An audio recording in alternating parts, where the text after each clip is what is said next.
গাজীপুর মহানগর জেলা আওয়ামী লীগ কর্তৃক আয়োজিত আজকের এই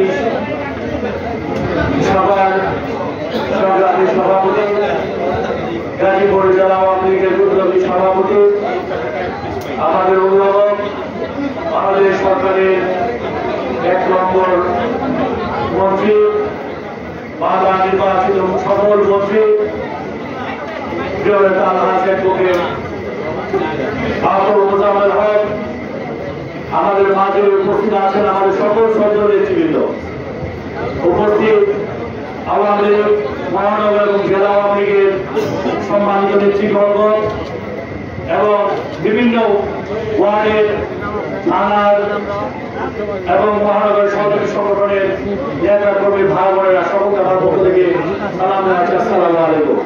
সেটা কর্মী এই নৈরাজ্যের বিরুদ্ধে প্রথম থেকে জেলা এবং মহানগরের প্রত্যেকটি নেতা কর্মী তারা ঐক্যবদ্ধভাবে, বিশেষ করে সহযোগী সংগঠনের পক্ষ থেকে প্রথম থেকে ছাত্রলীগ, যুবলীগ,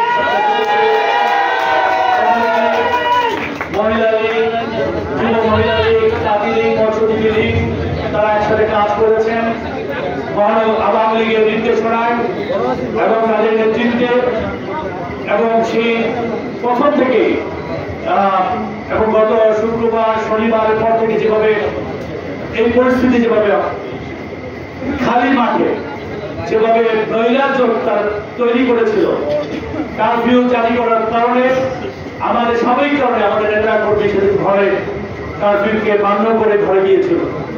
কিন্তু আমরা দেখেছিলেন সেদিন অতর্কিত ভাবে কিভাবে ন্যাক্কারজনক ভাবে রাষ্ট্রীয় সম্পদ ধ্বংস করেছে, বিভিন্ন ভাবে মানুষের বাড়িঘর হামলা করেছে এবং আমাদের নেতা কর্মী সব বিভিন্ন ভাবে আজকে তারা সেই নৈরাজ্য করেছিল। সেদিন আমাদের নেতা কর্মীরা সেদিন যৌথভাবে মোকাবেলা করার কারণে তারা সেদিন পিছু হতে বাধ্য হয় এবং আজ অব্দি রাজপথে আওয়ামী লীগ এবং সকল সহযোগী সংগঠনের দখলে ইনশাল্লাহ গাজীপুর আছে।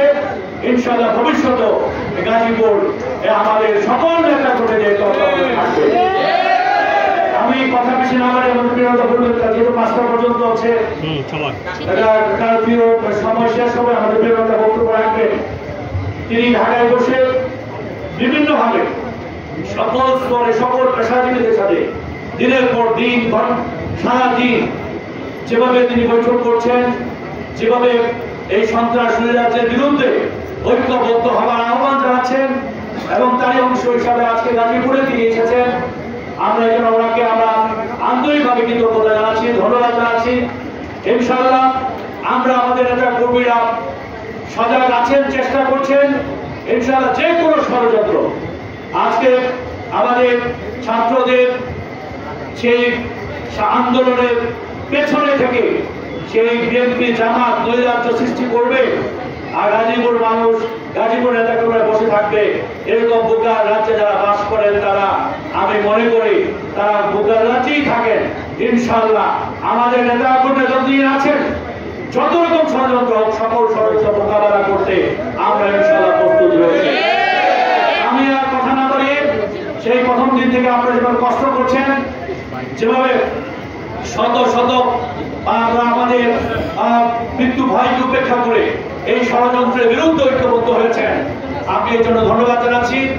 আমাদের কিন্তু সময় কিন্তু এখনো শেষ হয় নাই, এখনো কিন্তু সামনে ষড়যন্ত্র আছে, এখনো কিন্তু সামনে এই ধরনের ষড়যন্ত্র এবং নৈরাজ্য সৃষ্টিকারী দল এখনো মুখিয়ে বসে আছে, কখন আবার নৈরাজ্য করবে। তাই আমি আপনাদের অনুরোধ করব, প্রথম দিন থেকে যেভাবে আপনারা ছিলেন, ইনশাআল্লাহ আগামী দিনও ইনশাআল্লাহ আপনারা থাকবেন, আমরা আছি তো ইনশাআল্লাহ। আপনাদের সকলকে আবারও ধন্যবাদ এবং কৃতজ্ঞতা জানিয়ে প্রিয় নেতাকে বক্তব্য রাখার সুযোগ দিয়ে মাননীয় প্রধানমন্ত্রী জননেত্রী শেখ হাসিনার দীর্ঘায়ু কামনা করে এবং তিনি সঠিক সময়ে যে সঠিক সিদ্ধান্ত দিয়ে যেভাবে এই বাংলাদেশের মানুষকে আজকে রক্ষা করেছেন, এজন্য মাননীয় প্রধানমন্ত্রীর প্রতি গভীর কৃতজ্ঞতা জানিয়ে আমি আমার বক্তব্য শেষ করছি। জয় বাংলা, জয় বঙ্গবন্ধু, বাংলাদেশ।